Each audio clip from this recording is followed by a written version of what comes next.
Hey guys, Nikhil here from Home Banao. In this video, I will be talking about a really interesting topic. Why defects or snags happen in real estate projects and building projects or any sort of construction project. With me are the management team of Nemedi, which is a home inspection and a construction quality control and quality check company. They've done over 4,500 inspections across India. Thanks a lot for joining me, Uday and Shresha sir. So, both of you combined have an experience of like 50 years, I guess, in the construction space. You can And say that, yes. actually, so in He this case, himself has more than 40 years. right. So, yeah. So, I would love to understand that unlike a manufactured product like, say, my phone, where very rarely, I see an issue happening, or any other manufactured product, like even a car, for example, why do I see so many issues happening in a home? Like for me, as a consumer, I'm making a payment and I'm purchasing a product. In this case, the product is my home. So why, there's so many issues in construction where you hear horror stories sometimes. I'm sure you guys will know this, like reports. So, I'll start off with a basic comparison and then I'll let Mr. Suresh finish because he's got a lot more experience. Manufacturing a product which is in your hand, like an iPad or a phone, is done by machines. And everything is automated.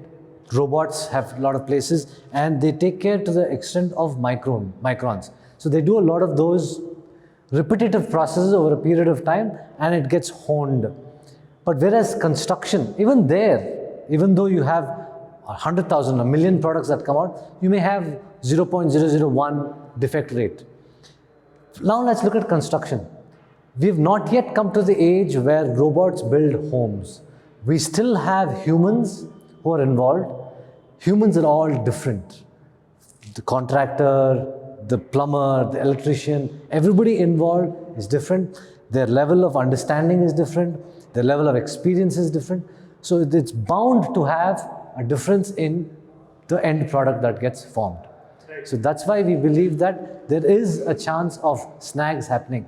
If you look at builders, they build millions of square feet, but the problems that occur are not in that range. It's few and far in between, but still they do occur, unfortunately. To add to what Uday told, see, compared to a product which is done in factories, there is a controlled environment and there is a repetitiveness and there is a consistency. But don't forget that even there also you have quality issues. There will be rejections, but you don't get the rejected product in your hand. They will be rejected in the factory itself. Right. But compared to that, in a building, it's done on site and there is no repetitiveness because each project is unique in itself and it is done by, as he rightly said, by an individual, and individuals, only one individual will not be handling the whole project. Right. There will be thousands of them. If you take a bigger project, there will be about 500, 600 masons working. Each mason is a different by himself. There will be no consistency. Right. So because of this, there will be snags or defects per se. So that has to be taken care of. I also want to talk about this. You spoke about, that how in a controlled environment, for example, it gets checked and it gets supervised, and that's why you don't see a lot of rejections come out. So, I mean, I would imagine a big builder would have sufficient supervision. Builder does have a QC team. They do have their own QC team. And we always say this, and we are upfront about it when we say this.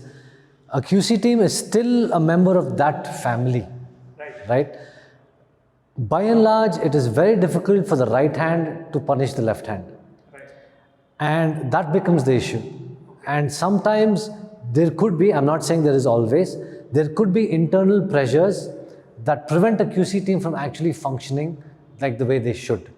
Or the QC team may be too short-staffed. We don't know. Okay? But at the end of the day, a third party is always a third party. We are a disinterested party that is looking at the product from the point of view of the end customer. Correct. So that's when we even look at the most minute of problems and then we identify them. That's what we say, and it depends on the customer whether they want to take that to the builder or not. But our job is to find out what is even the smallest of cracks and the smallest of points of problem. And to add to that, one more thing which causes enormous time pressure. The projects have a deadline, not only due to the statutory deadlines, even for the builders, it's money, time is money. Right. Any project delay will cause a lot of financial pressure. To act all that, they have to run race against time. In that time pressure working, so there will be some issues which get affected. So defects are one product of that. Understood. Moving on to the next part, I want to focus on the individual.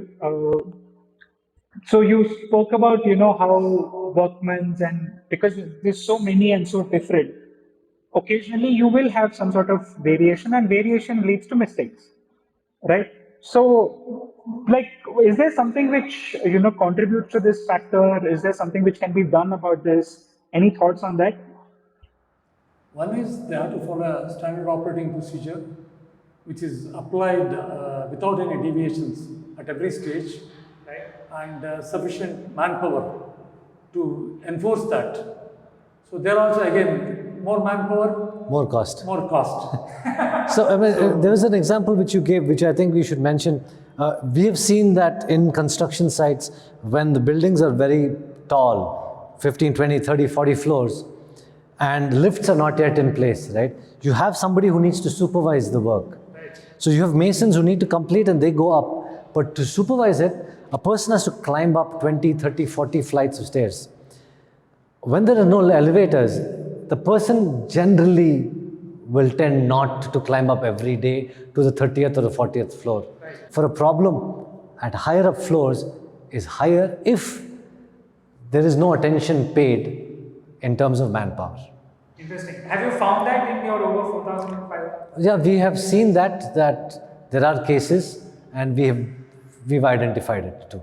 So, moving on to the next part, are there any other factors which influence, the reason why snags end up happening? Yeah, there is one more factor. Normally, the developers have contractors. Again, the contractors will have a separate team handling different aspects. A plumbing team, a painting team, a plastering is also given to a particular team. And all these teams, they work on piece rate system. They don't work What on does that mean? piece rate is, for example, for plastering, they are given a contract per square foot of plastering, so much of money is paid. Right. So there is always a pressure or rather the incentive to cover more for the given time.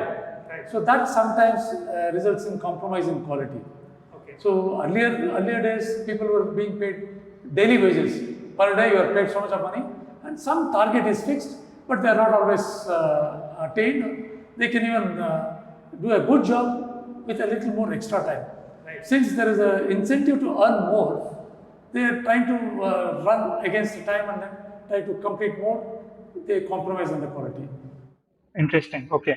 And moving on, I also have a question. So, a lot of these workmen and all, is it like, they're all probably well trained, right? Like, is there any issue about knowledge and skill into play which contributes to quality issues? That's a serious issue. There are no certification courses available to train these people. Very few. You can cherry pick them, maybe 10. To train them at that level, very, very few. And there's always a balancing act that a lot of the builders ask is, okay, I take all the trouble of training the masons, training the plumbers, training everything. I invest so much of time and money. What is the guarantee that they will stay with me? Right. So I train them and then they go off somewhere else. So that's always been a case. So we were thinking about different ways to do this, but unless and until there is a guild so formed like in Europe or in America, where people come out of training and then they get trained for plastering, they get trained for plumbing, electricians, etc. We have to look at it. But earlier on, there were a lot of families that were in this, right? But I think that's slowly moving away from that, where people are moving into it. So you had a set of carpenters where generations after generations, they were carpenters. Right? So that skill is passed on hereditarily, passed on from father to son, grandfather to whatever. Today, that is not the case. Somebody comes into that form of work. So that makes it. So, lack of know-how is also a contributing lack factor. of training. Government is also moving in that direction. Right. Keep reading, they're doing a lot of skill development, a lot of training institutes also they're building up. So in Bangalore also, something is Some of happening them, in a very big way. If that comes out, then we will get a quality, skilled person available. correct. So that's about it. These are some of the reasons why you had defects and issues in apartments and homes, etc. If you have any questions or any other thoughts about why do you think there's issues in construction, etc., please leave them in the comment section below. I would love to answer them, and I would love to get Team Memory involved to reply to some of the comments. If you have any questions regarding your own project, and I'm sure we can get Team Memory to help you out. Thanks a lot for watching, guys. See you in our next video.